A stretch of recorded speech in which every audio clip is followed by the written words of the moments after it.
Halo semuanya, saya Mesra Jayahulu. Pada kesempatan kali ini saya akan membahas seputar tentang balance scorecard. Untuk pembahasan selanjutnya, tonton sampai selesai video ini.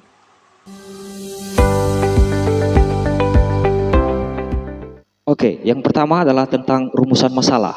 Beberapa rumusan masalah yang telah saya susun di sini nanti akan menjadi konsep dasar ataupun garis besar, ya, garis besar yang akan kita bahas pada materi kali ini yaitu tentang balance scorecard. Beberapa rumusan masalah yang telah saya susun di sini, yang pertama adalah apa itu balance scorecard? Kedua, bagaimana balance scorecard dikatakan sebagai salah satu alat manajemen dalam manajemen strategi? Ketiga, apa konsep dari balance scorecard? Keempat, mengapa balance scorecard dibutuhkan? Jelaskan alasannya. Kelima, jelaskan 4 perspektif dari balance scorecard. Keenam, apa saja kelemahan dalam balance scorecard? Ketujuh, berikan contoh penerapan balance scorecard dalam sebuah perusahaan. Dan yang terakhir kedelapan adalah kombinasi apa yang harus dilakukan oleh perusahaan untuk menilai kinerja organisasi atau perusahaan. Oke, sekarang kita akan masuk pada rumusan masalah yang pertama yaitu apa itu balance scorecard. Balance scorecard merupakan salah satu metode dalam mengukur kinerja dari sebuah perusahaan atau entitas yang digunakan untuk mengidentifikasi, meningkatkan, dan mengendalikan berbagai fungsi, bisnis, dan hasil yang diperoleh dalam perusahaan tersebut. Rumusan masalah yang kedua atau pertanyaan yang kedua yaitu bagaimana balance scorecard dikatakan sebagai salah satu alat manajemen dalam manajemen strategi. Penjelasannya adalah balance scorecard merupakan suatu sistem inti dalam manajemen strategis dalam menerjemahkan dan mengimplementasikan strategi serta tujuan perusahaan. Dalam manajemen strategis, balance scorecard memiliki peranan dalam menciptakan dan memilih strategi, menerapkan serta mengevaluasi kinerja perusahaan atau suatu entitas sebagai alat untuk mengukur perusahaan apakah visi dan misi yang dianut telah tercapai, sebagai alat ukur keunggulan kompetitif yang dimiliki perusahaan, kemudian memberikan gambaran kepada perusahaan terkait SWOT yang dimiliki, dan terakhir adalah sebagai alat key performance indikator perusahaan. Itulah hubungannya yaitu tentang balance scorecard dalam sebuah manajemen strategi. Selanjutnya rumusan masalah yang ketiga yaitu apa konsep dari balance scorecard. Maka jawabannya dari saya adalah secara garis besar ada 4 konsep umum atau inti di dalam pembahasan ini yaitu tentang balance scorecard ini, yakni pertama adalah tentang keuangan, kedua tentang pelanggan, ketiga tentang proses bisnis internal, dan konsep yang keempat yang akan kita pelajari adalah pembelajaran dan pertumbuhan. Selanjutnya adalah rumusan masalah yang selanjutnya tentang sebuah pertanyaan, mengapa balance scorecard dibutuhkan, jelaskan alasannya, atau mengapa balance scorecard dibutuhkan dalam suatu perusahaan atau entitas. Apa alasannya? Maka jawaban dari saya adalah karena pada dasarnya sebelumnya bahwa balance scorecard atau yang disingkat dengan BSC merupakan kartu berimbang ya, yang digunakan sebagai media untuk mengukur aktivitas operasional yang dilakukan sebuah perusahaan. Maka ya, dengan menggunakan BSC, perusahaan menjadi lebih tahu sejauh mana pergerakan dan perkembangan yang telah dicapai berdasarkan target yang sudah ditentukan sebelumnya. Sehingga dengan demikian, jika terjadi misalnya sesuatu di luar dari perencanaan perusahaan, maka bisa langsung sigap dan tanggap untuk mengupayakan bagaimana kondisi supaya perusahaan tersebut bisa terkendali seperti semula atau bisa terkendali kembali. Selanjutnya, rumusan masalah yang selanjutnya adalah tentang jelaskan 4 perspektif dari balance scorecard.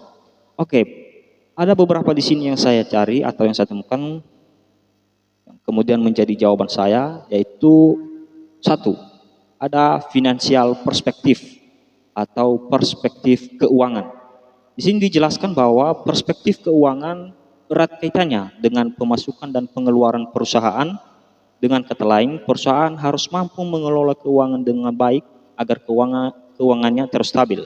Misalnya, biaya operasional, biaya produksi, biaya bahan baku, biaya tenaga kerja, termasuk keuntungan dari aktivitas penjualan, baik pemasukan maupun pengeluaran tersebut, keduanya harus dicatat secara runtut dan jelas.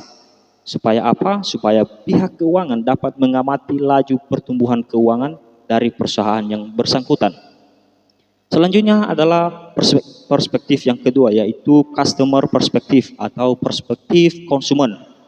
Nah, di sini dijelaskan bahwa perspektif konsumen atau pelanggan berkaitan erat dengan cara perusahaan melayani pelanggan. Dalam hal ini, setiap pelanggan harus diperlakukan secara layak. Dengan begitu, mereka merasa puas atas pelayanan yang diberikan. Adanya pelayanan yang bagus tentu akan meningkatkan loyalitas konsumen terhadap perusahaan. Sebaliknya, apabila pelayanannya buruk, konsumen pasti mencari perusahaan lain yang memiliki sistem yang lebih bagus. Perspektif yang ketiga adalah internal proses perspektif atau perspektif proses internal. Penjelasannya adalah bahwa perusahaan menilai seberapa besar ukuran dan sinergi dari setiap unit kerja. Untuk mengatur poin ini, pemimpin perusahaan harus rutin mengamati bagaimana kondisi internal dalam perusahaan. Apakah semuanya dijalankan sesuai dengan metode yang ditetapkan atau malah melenceng dari peraturan. Kemampuan dan keahlian yang dimiliki setiap karyawan akan menghasilkan proses bisnis internal yang bagus. Selain bertambahnya jumlah konsumen, omset dan keuntungan yang didapat perusahaan juga akan bertambah. Selanjutnya ada perspektif yang terakhir, yaitu perspektif keempat tentang perspektif learning atau growth. Nah, dalam penjelasannya bahwa dalam perspektif ini perusahaan dituntut untuk memperhatikan karyawannya. Kesejahteraan karyawan akan berdampak pada kinerja mereka dalam bekerja. Adanya fasilitas juga training yang disediakan perusahaan akan mampu meningkatkan pengetahuan dan kemampuan karyawan itu sendiri. Hal ini akan membuat mereka optimal dalam melayani pelanggan perusahaan. Oke, itu beberapa perspektif yang sesuai dengan yang diminta pada rumusan masalah yang tadi. Selanjutnya kita akan masuk pada pembahasan selanjutnya tentang apa saja kelemahan dalam balance scorecard. Nah, satu, kelemahannya adalah korelasi yang buruk antara ukuran perspektif non-finansial dan hasilnya. Maksudnya gimana? Yaitu bahwasanya dijelaskan tidak ada jaminan bahwa keuntungan masa depan akan mengikuti pencapaian target dalam perspektif non-finansial. Mungkin ini adalah masalah terbesar dalam balance scorecard karena terdapat asumsi bahwa keuntungan masa depan tidak mengikuti atau berkaitan dengan pencapaian tujuan non-finansial. Selanjutnya, kelemahan kedua adalah terpaku pada hasil keuangan atau fixation on financial result. Manajer adalah yang paling bertanggung jawab terhadap kinerja perusahaan atau kinerja keuangan daripada perusahaan tersebut. Hal ini menyebabkan manajer lebih peduli terhadap aspek finansial dibandingkan dengan aspek lainnya. Kelemahan yang ketiga adalah tidak ada mekanisme perbaikan. Banyak perusahaan dalam memperbesar tujuan mereka tidak memiliki alat untuk meningkatkan. Ini adalah salah satu kelemahan balance scorecard. Tanpa metode untuk peningkatan tidak disukai untuk terjadi meskipun sebaik apapun tujuan baru tersebut. Dan kelemahan yang keempat atau yang terakhir adalah terlalu banyak pengukuran yang dilakukan, sehingga manajer kurang fokus dalam mengurus perusahaan tersebut. Selanjutnya adalah ada beberapa atau rumusan masalah selanjutnya, yaitu tentang berikan contoh penerapan balance scorecard dalam sebuah perusahaan. Maka bentuk perusahaan yang saya ambil contoh di sini adalah tentang PT Sampurna atau Rokok Sampurna. Nah, di sini dijelaskan bahwa dalam penerapan balance scorecard di PT HM Sampurna, bahwa perusahaan menggunakan 4 perspektif yang ada di dalam balance scorecard sebagai pedoman dalam mengukur dan mengidentifikasikan perusahaan mereka. Keempat perspektif tersebut adalah: satu, perspektif keuangan. Bahwasanya perusahaan PT Sampurna mengukur kinerja perusahaannya dengan menghitung keuangan yang didapatkannya melalui beberapa rasio keuangan, yaitu CR, NPM, ROA, dan ROE. Selanjutnya ada perspektif pelanggan dan konsumen.